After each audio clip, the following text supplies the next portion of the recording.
Hi kids, welcome to my channel free way to English. आज का जो video है उसमें हम करेंगे question and answers for our chapter the chair. ये जो है हमारी यूनिट 2 का लास्ट चैप्टर है। तो चलिए वीडियो स्टार्ट करते हैं। नाउ फर्स्ट जो क्वेश्चन है हमारा वो है पजल। यहाँ पे जो है फ्रेंडशिप से रिलेटेड जो भी वर्ड्स हैं वो आपको सर्कल करने हैं। तो यहाँ पे देखिए laughter, helpful, hope, loyal, loving, caring, trust और सपोर्ट। ये वर्ड्स जो है मुझे मिले हैं फ्रेंडशिप से रिलेटेड। इसके अलावा भी अगर आपको कुछ और वर्ड्स दिखाई दें इस पजल में तो मुझे जरूर कमेंट्स में बताइएगा। नाउ ये जो क्वेश्चन है इसमें एक चीज और भी है, write two words that come to your mind when you think of friendship.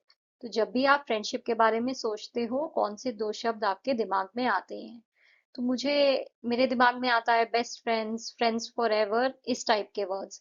But इसके अलावा भी कुछ वर्ड्स अगर आपके दिमाग में आ रहे हैं, loyal, trustworthy, caring, funny, laughter, happiness, support, जो भी आपके दिमाग में आए आप वो दो वर्ड्स जो है यहाँ पे लिख सकते हो।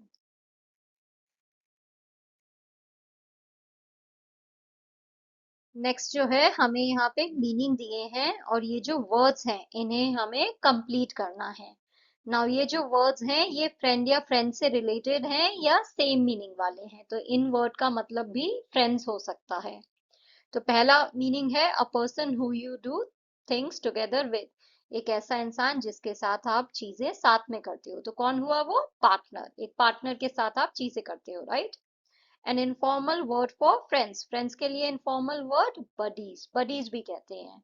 Reena is my buddy, Shyam is my buddy, we all are buddies.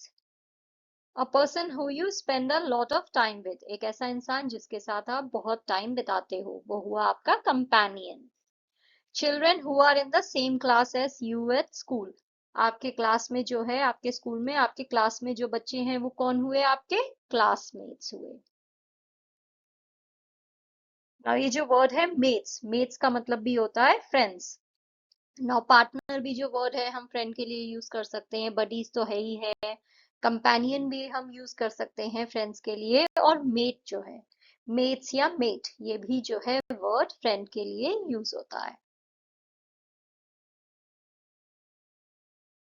There are so many words for a friend. What do you call a friend in your own language? तो आपकी लैंग्वेज में फ्रेंड को क्या कहते हैं? तो मेरी लैंग्वेज हिंदी है, उसमें हम फ्रेंड को दोस्त कहते हैं, मित्र भी कहते हैं, दोस्त भी कहते हैं। आपकी लैंग्वेज में जो कहते हैं वो आप यहाँ पे लिख सकते हो। गुजराती में क्या कहते हैं, मराठी में क्या कहते हैं, मलयालम में क्या कहते हैं, जो भी आपकी लैंग्वेज है उसमें क्या कहा जाता है दोस्त को, दोस्त के लिए कौन सा वर्ड यूज होता है, वो आपको यहाँ पे लिखना है। Let us discuss. Mario was very proud of having so many friends. State whether true or false. ये true है। वो जो है उसे इस बात पे बहुत गर्व था कि उसके बहुत सारे दोस्त हैं। What did the grandfather take from the attic? दादाजी जो है attic से क्या लेके आए? The grandfather took an invisible chair from the attic. वो जो है एक अदृश्य कुर्सी जो है, जो दिखाई न दे, ऐसी कुर्सी जो है वो attic से लेके आए।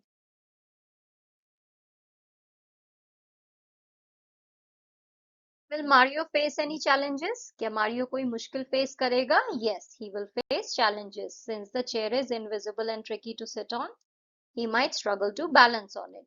क्योंकि चेयर जो है वो इनविजिबल है और उस पे बैठना थोड़ा मुश्किल है, वो उस पे बैठने में जो है स्ट्रगल करेगा, बैलेंस नहीं कर पाएगा। Will Mario be able to use the magic? क्या वो मैजिक को यूज कर पाएगा? तो ये जो क्वेश्चन है ये पार्ट 1 के एंड में पूछा गया है। तो एटलीस्ट स्टोरी के इस पॉइंट तक जो है ये चीज सर्टेन नहीं, हमें नहीं पता कि वो मैजिक यूज कर पाएगा या नहीं कर पाएगा, कि वो जो है चेयर पे बैठ पाएगा या नहीं, मैजिक काम करेगा या नहीं, उसके सही जो सच्चे दोस्त हैं वो उसे समझ में आएंगे या नहीं। ये चीज जो है स्टोरी में इस पॉइंट पे जो है अनसर्टेन है, यानी हमें नहीं पता है, कोई भी चीज पक्की नहीं है, हो सकता है हो जाए या फिर हो सकता है नहीं। नेक्स्ट है हमारे पार्ट 2 के क्वेश्चन आंसर्स। तो पहला है Mario successfully sat on the invisible chair on his first attempt. State whether true और फॉल्स। ये स्टेटमेंट जो है फॉल्स है, वो पहले अटेम्प्ट में चेयर पे नहीं बैठ पाया था, वो तो उल्टा बार बार जो है ट्राई कर रहा था और गिर जा रहा था। Fill in the blank with a suitable word. Mario's grandfather challenged him to bet of fruit chaat. किस चीज की शर्त लगाई थी? फ्रूट चाट की। Match the following characters with their action. Guneet, Aasma और दीपा इन्होंने क्या किया था? They held Mario up so he wouldn't fall. वो जो है मारियो को ऊपर उठाए हुए थे ताकि वो नीचे ना गिरे। नेक्स्ट हमें जो है चैप्टर में से एक पैराग्राफ दिया है, उसके बेसिस पे जो है हमें क्वेश्चन के आंसर देने हैं। तो पहला क्वेश्चन है fill in the blanks with two words that describe the chair. तो कौन से दो वर्ड्स हैं जो चेयर को डिस्क्राइब कर रहे हैं इस पैराग्राफ में? एक तो इनविजिबल, दूसरा special. The chair is invisible and special.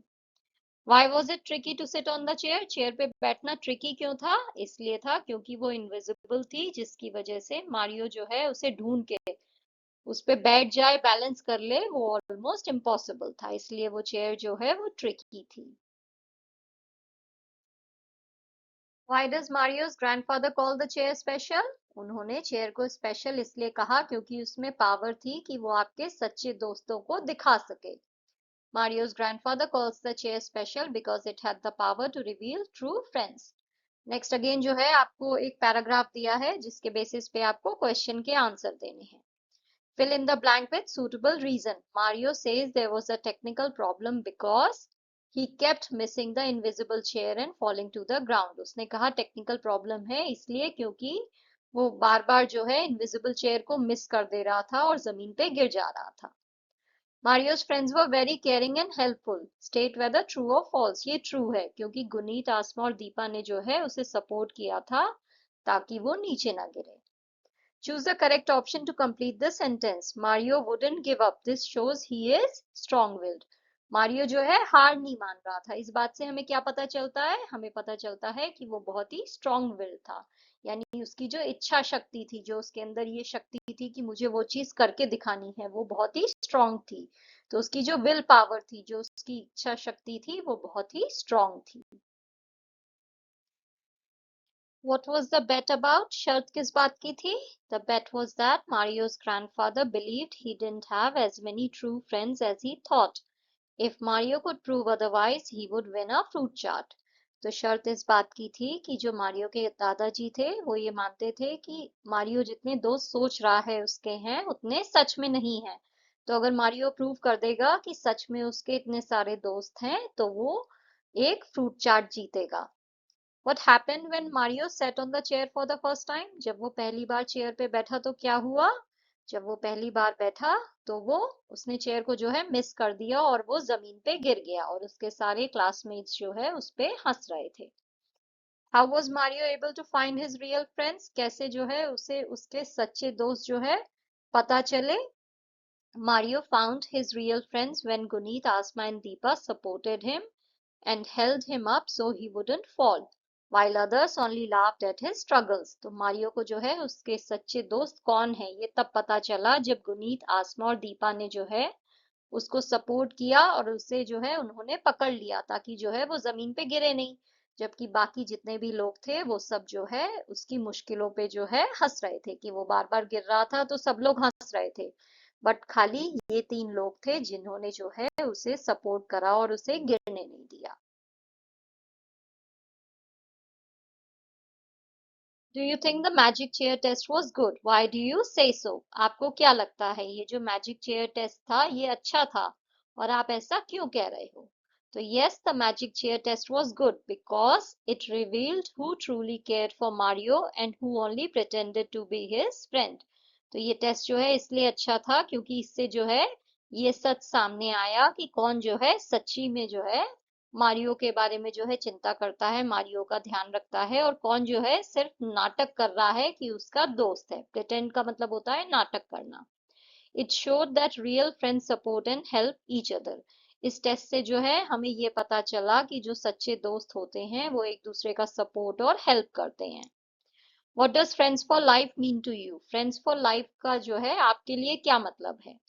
Friends for life means having people who always stand by you, support you in difficult times and share happiness with you.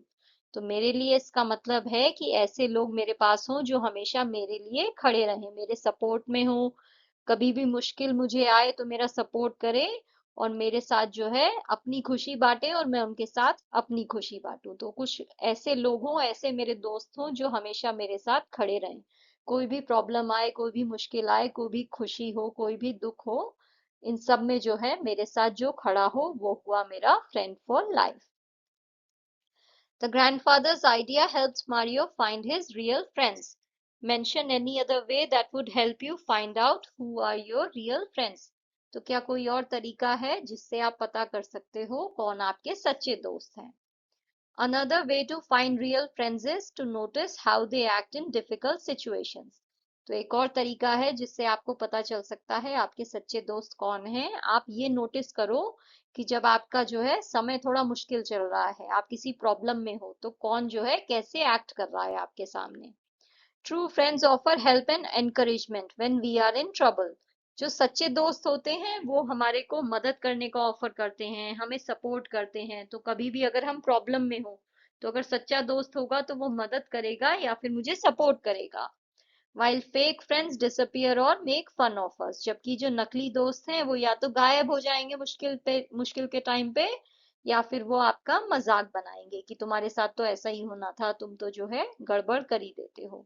तो जो सच्चे दोस्त हैं वो आपके साथ मुश्किल में भी खड़े होंगे, और जो नकली दोस्त हैं वो गायब हो जाएंगे।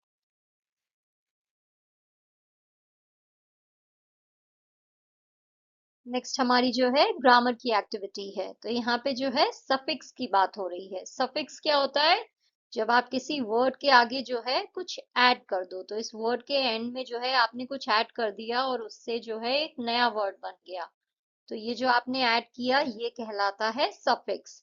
तो ये जो मेन वर्ड है वो होगा आपका रूट वर्ड, उसके आगे जो आप ऐड कर रहे हो वो हो जाएगा सफिक्स, एंड उससे बनेगा एक नया वर्ड। जैसे यहाँ पे फ्रेंड के आगे एल वाई लगा दिया तो क्या हो गया? फ्रेंडली।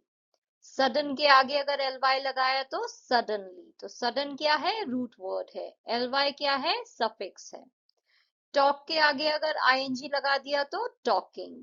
कैरी के आगे आईएनजी लगाए तो कैरिंग।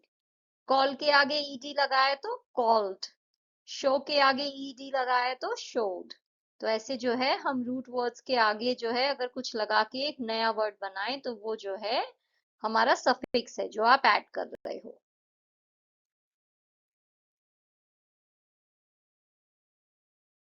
नेक्स्ट देखिए, यहाँ पे आपको कुछ रूट वर्ड्स दिए हैं। यहाँ पे सफिक्स की लिस्ट है। आपको इन्हें जोड़ के जो है एक नया वर्ड बनाना है और फिर उस वर्ड से एक सेंटेंस बनाना है। ना यहाँ पे मैजिक के आगे आईएनजी लगा हुआ है, इसका मतलब नहीं है मैजिक के आगे आईएनजी लग जाएगा, वो नहीं हो पाएगा। मैजिकिंग कोई वर्ड नहीं होता है। मैजिक के आगे एल लगा दो तो मैजिकल हो जाता है। तो यहाँ पे जो भी आपको करेक्ट लगे वो आपको चूज करना है। जरूरी नहीं जो उसके सामने है उसी को जोड़ के वर्ड बनाना है। हो सकता है ऐसा कोई वर्ड बने ही ना, वो बनता ही ना हो। तो इसलिए जो है यहाँ पे जो भी करेक्ट ऑप्शन है सफिक्स में से वो आपको चूज करके रूट वर्ड के आगे लगाना है और एक नया वर्ड बनाना है। And then you have to write a sentence. तो यहाँ पे केयर के आगे मैंने फुल लगाया है, केयरफुल। एंड सेंटेंस है she was careful while carrying the glass वास। सेलिब्रेट के आगे मैंने TION लगा दिया है, तो वर्ड हो गया celebration. We had a grand celebration on my birthday. Laugh के आगे मैंने जो है LY लगा दिया है, तो ये हो गया laughingly. He laughingly accepted the joke. Wonder के आगे जो है मैंने ED लगा दिया है, wondered. She wondered about the mysteries of the universe.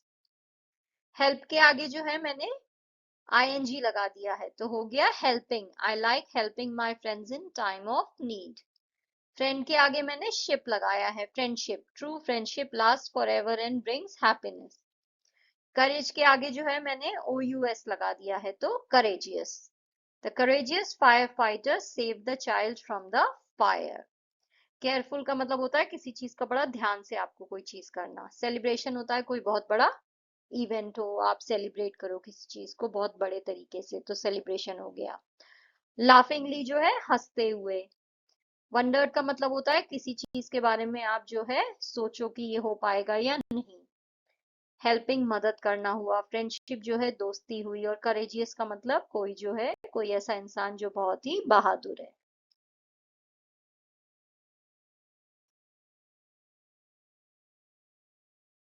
Next question में आपको डिस्क्राइब करना है कि मारियो जो है वो किस टाइप का लड़का था, तो उसकी क्या क्वालिटीज थी वो जो है आपको यहाँ पे लिखनी है।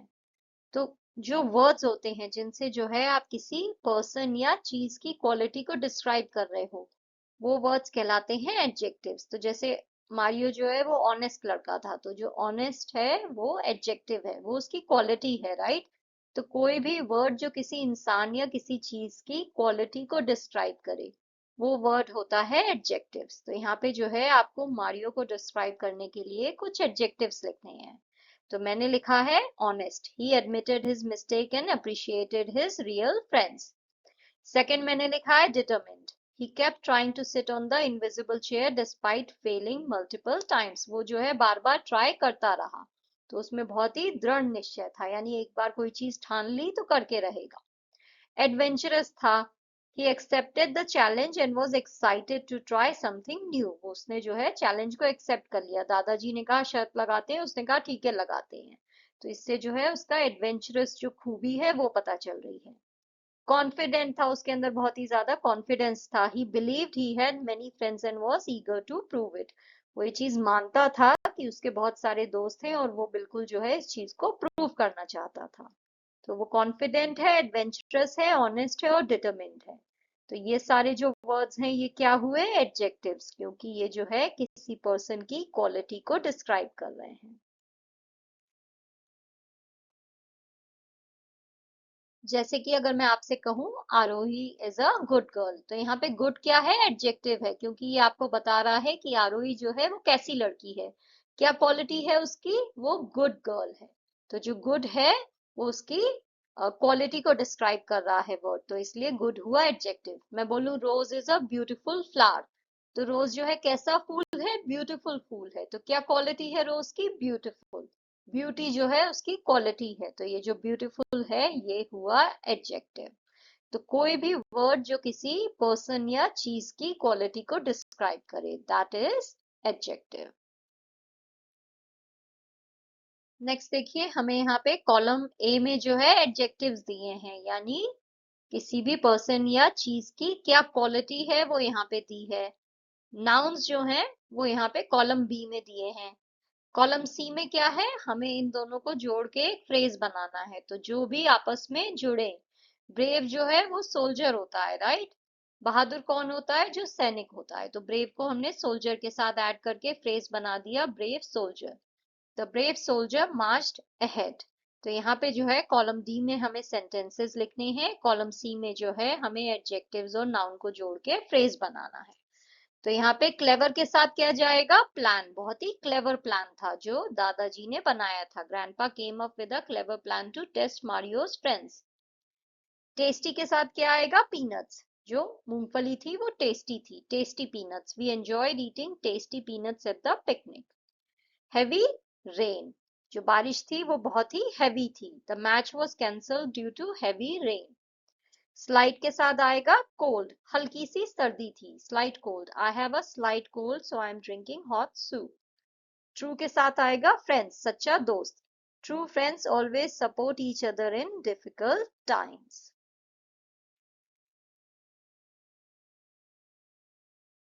नेक्स्ट हमें जो है इस पैराग्राफ को जो है कंप्लीट करना है, जो भी सुटेबल एडजेक्टिव नाउन पेयरिंग है उसे यूज करके। तो यहाँ पे देखिए हमें कुछ ऑप्शंस दिए हैं, इसमें से जो भी आपको सुटेबल लगे वो आपको जो है यहाँ पे फिल करना है।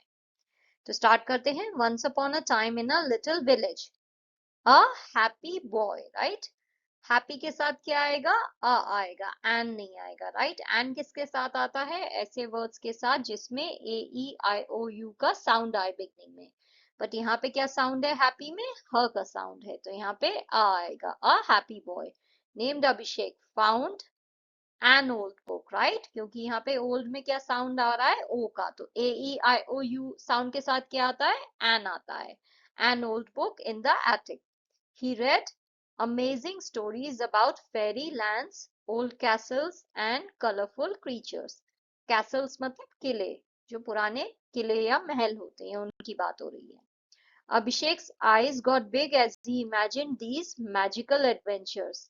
He told his friends about the stories and they started to have their own fantastic adventures when they played together.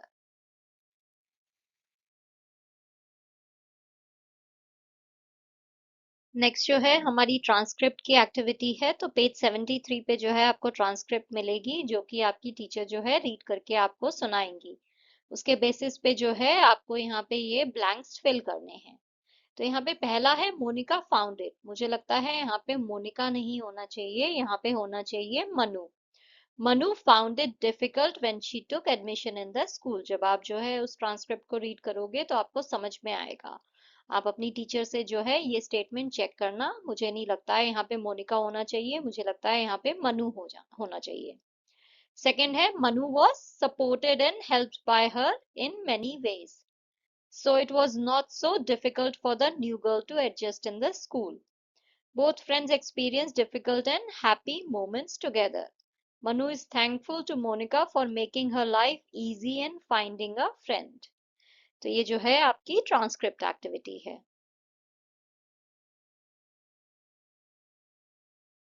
Next जो एक्टिविटी है उसमें देखिए यहाँ पे आपको बॉक्स में जो है कुछ क्वालिटीज दी हैं जो कि फ्रेंड में होनी चाहिए। Polite, loyal, caring, kind, honest, loving, respectful, team work, understanding. Now आपको जो है दो लोगों का पेयर बना के डिस्कस करना है कि इसमें से कौन सी चार पॉजिटिव क्वालिटीज हैं जो आप चाहोगे कि आपके फ्रेंड में हो। तो इसमें से कोई भी चार क्वालिटीज आपको चुननी है। उसके बाद जो है आपको यहाँ पे उसके रीजन देने हैं और ये जो प्रॉम्प्ट्स हैं इनको यूज करके जो है आपको चार सेंटेंसेस जो है वो लिखने हैं। तो यहाँ पे मैंने क्या सेंटेंस लिखे हैं? I feel my friend should be honest because honesty builds trust in a friendship. मुझे लगता है मेरे दोस्त को ऑनेस्ट होना चाहिए, सच्चा होना चाहिए, क्योंकि सच्चाई की वजह से जो है दोस्ती में ट्रस्ट जो है वो बिल्ड होता है, विश्वास पैदा होता है। I think the quality I want in my friend is being caring. जो क्वालिटी मैं अपने दोस्त में चाहती हूँ वो ये है कि मेरा दोस्त जो है केयरिंग हो। The reason for this is that a caring friend will always support me in difficult times. इसका कारण ये है कि अगर मेरा दोस्त जो है वो केयरिंग होगा तो हमेशा मुश्किल समय में मेरा सपोर्ट करेगा। थर्ड है I believe my friend should be respectful. मुझे लगता है मेरा दोस्त जो है रेस्पेक्टफुल होना चाहिए, यानी जो है हर किसी का सम्मान करे, आदर करे।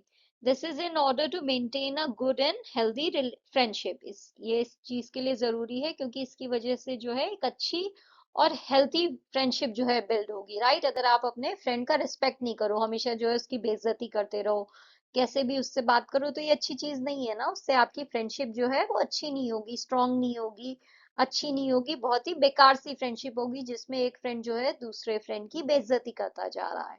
तो मुझे जो है चाहिए कि मेरा फ्रेंड रिस्पेक्टफुल हो। If my friend is loyal then I can always rely on them without any fear of betrayal. चौथा है मैं चाहती हूँ कि मेरा फ्रेंड जो है लॉयल हो। इससे क्या होगा कि मुझे कभी भी इस बात का डर नहीं लगेगा कि वो मुझे धोखा देगा।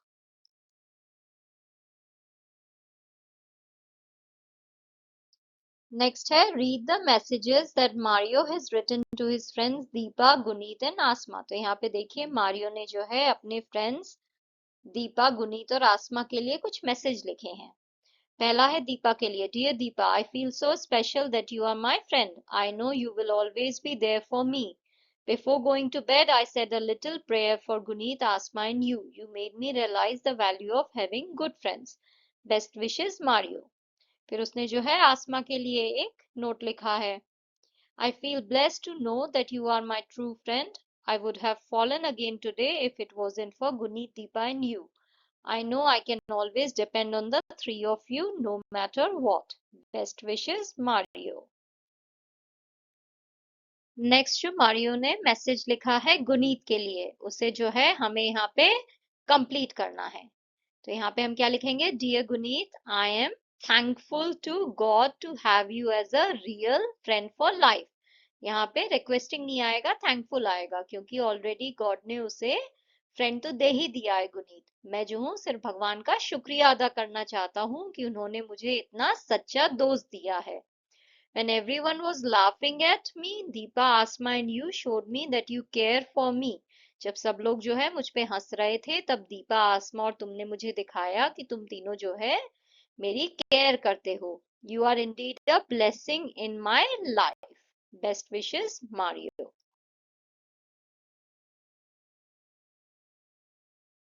नेक्स्ट आपको जो है आपके बेस्ट फ्रेंड के लिए एक मैसेज लिखना है, तो यहाँ पे हम लिखेंगे डियर आपके फ्रेंड का नाम। I feel so lucky to have you as my best friend. You are always there to support me when I need you the most. Your kindness and loyalty mean everything to me. I know that no matter what happens, I can always count on you. Thank you for being such a wonderful friend. Best wishes, आपका नाम आ जाएगा।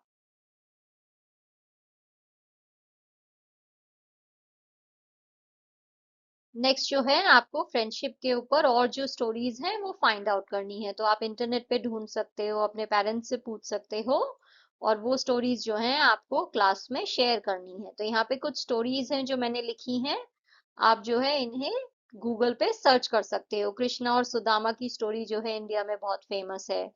Daemon और पाइथियस की story जो है Greek mythology में बहुत famous है। मंकी एंड क्रोकोडाइल की स्टोरी जो है हमारे पंचतंत्र में है। फॉक्स एंड द हाउंड जो है ये यूएस की एक बहुत फेमस स्टोरी है।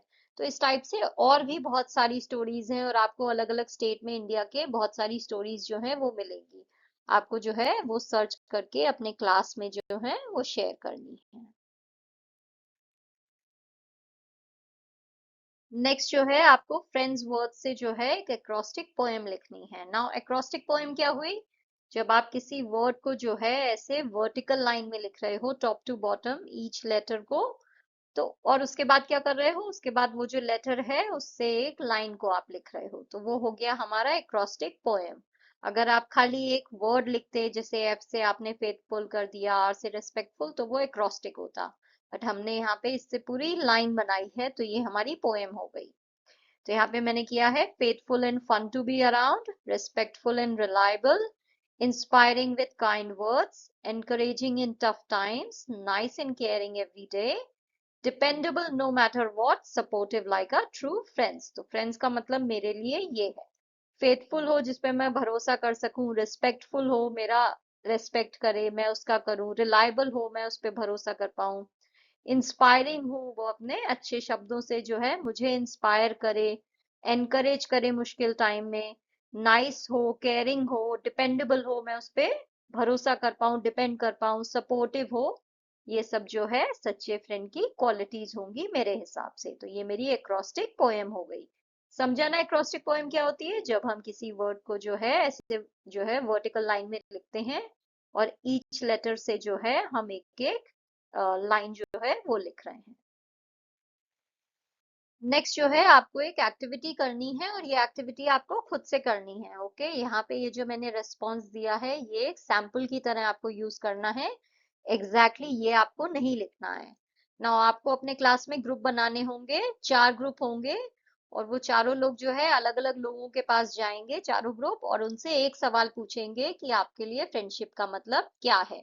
जो पहला ग्रुप है वो 50+ जो लोग हैं जिनकी उम्र जो है 50 ईयर्स से ऊपर है उनके पास जाएगा। दूसरा ग्रुप जाएगा 31 से 49 ईयर्स के लोगों के पास। तीसरा जाएगा 20 से 30 के पास, और चौथा ग्रुप जाएगा 12 ईयर्स से 19 ईयर्स के लोगों के पास। और इन सबसे एक ही सवाल पूछना है कि फ्रेंडशिप का मतलब आपके लिए क्या है। उसके बाद ये जो भी आपसे कहते हैं वो आपको यहाँ पे लिखना है। तो 50+ के लोग जनरली कहेंगे कि उनके लिए फ्रेंडशिप का मतलब है कोई हो जिसके साथ लाइफ के एक्सपीरियंस शेयर कर सके, जो उन्हें सपोर्ट दे मुश्किल टाइम में, जिनके साथ वो कनेक्शन फील कर सकें, बूढ़े हो सकें। जो 31 से 49 के लोग हैं वो कहेंगे फ्रेंडशिप का मतलब है लॉयल्टी हो, ट्रस्ट हो, अंडरस्टैंडिंग हो। जैसे जैसे हमारी उम्र बढ़े वैसे वैसे जो है हमारी फ्रेंडशिप जो है वो बेटर हो जाए। तो हमें ज्यादा दोस्त नहीं चाहिए, बट अच्छे दोस्त चाहिए, क्वालिटी चाहिए, क्वांटिटी नहीं। यानी दोस्त जो है वो एक दो भी चलेंगे, बट अच्छे होने चाहिए। 20 to 30 के लोग कह सकते हैं फ्रेंडशिप जो है ऐसे लोगों को ढूंढना है जिनके इंटरेस्ट सेम हो, जो कि एक दूसरे के लिए हमेशा खड़े रहें, एक दूसरे के ग्रोथ में जो है उसका सपोर्ट करें, उसका गोल जो है पाने में उसकी मदद करें। 12 to 19 वाले जो लोग हैं वो कह सकते हैं कि फ्रेंडशिप का मतलब है हम साथ में मजा करें, एक्सपीरियंस शेयर करें, कोई हो जिसके ऊपर जो है हम भरोसा कर सकें।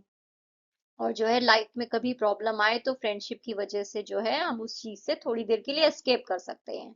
यानी जो है अगर मैं बहुत ज्यादा स्ट्रेस में हूँ तो अपने फ्रेंड के साथ जाके जो है थोड़ी देर में अगर रहूंगी तो मुझे शांति मिलेगी, थोड़ा स्ट्रेस भी मेरा दूर होगा। तो पॉसिबली ये रिस्पॉन्स आपको इन एज के लोग देंगे।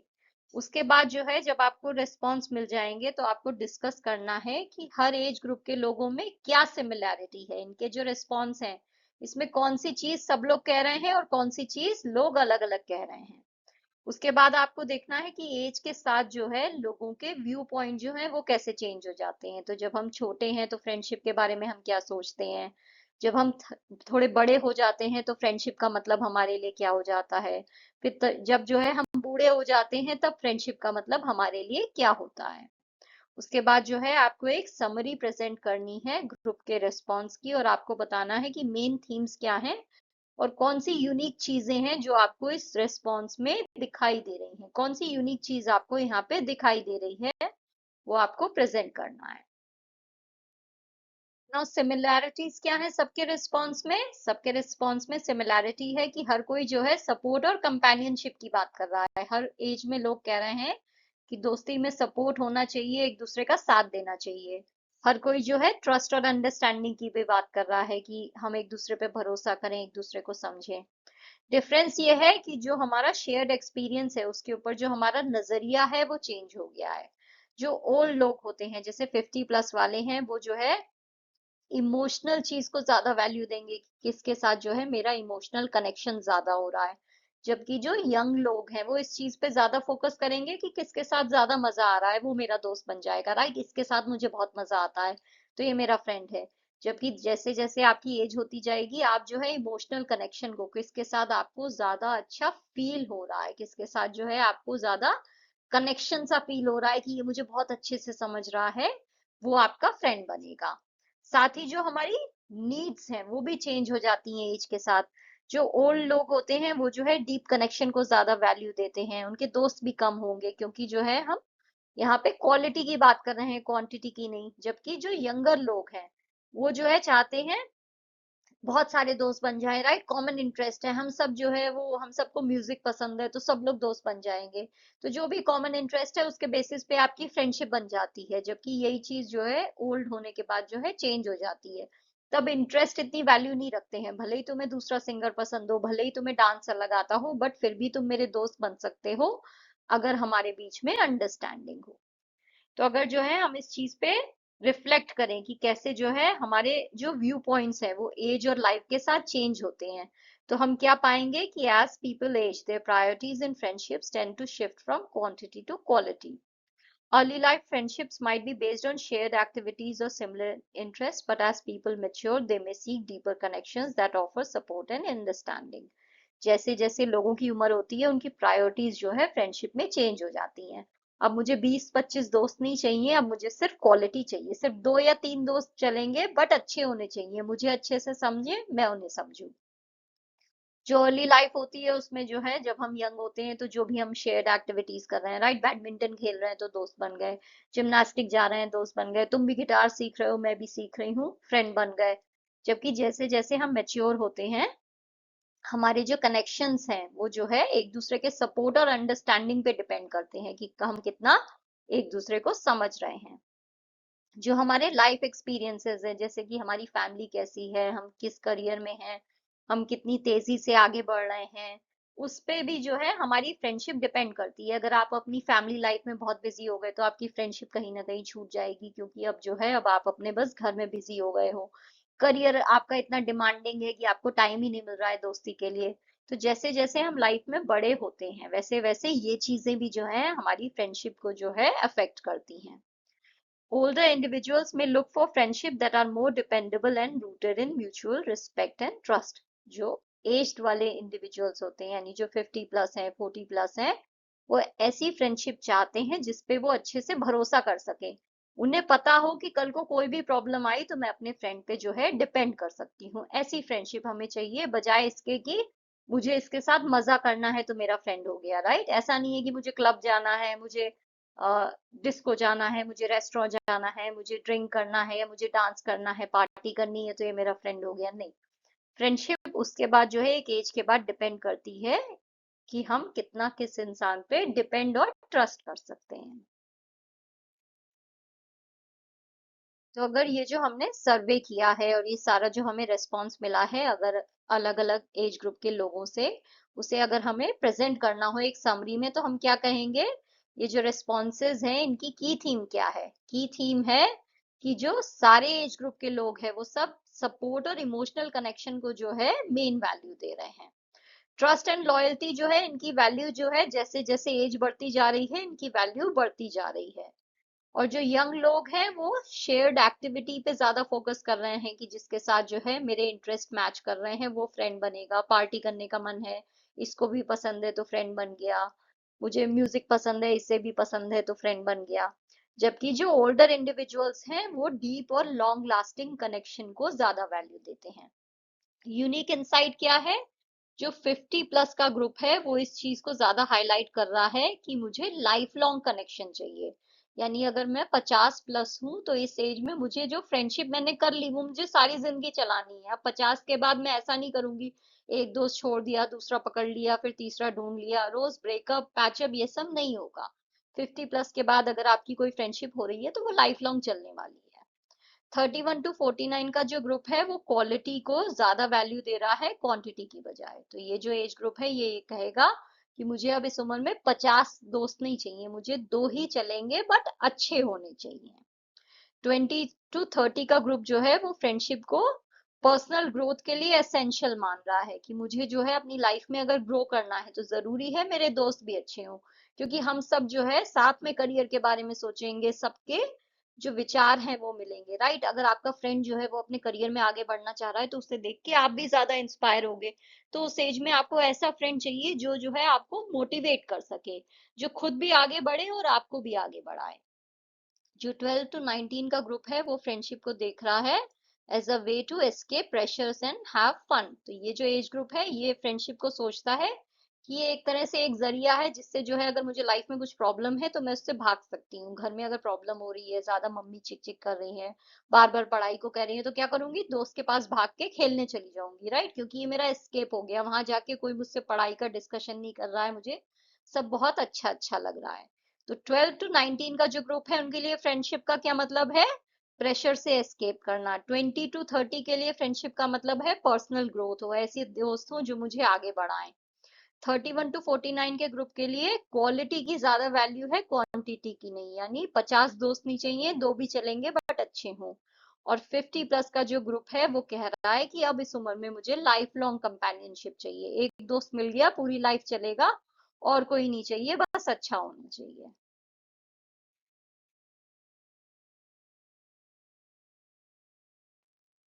That's all for today, kids. If you enjoyed this lesson, don't forget to like, share, and subscribe to the channel. See you in the next video.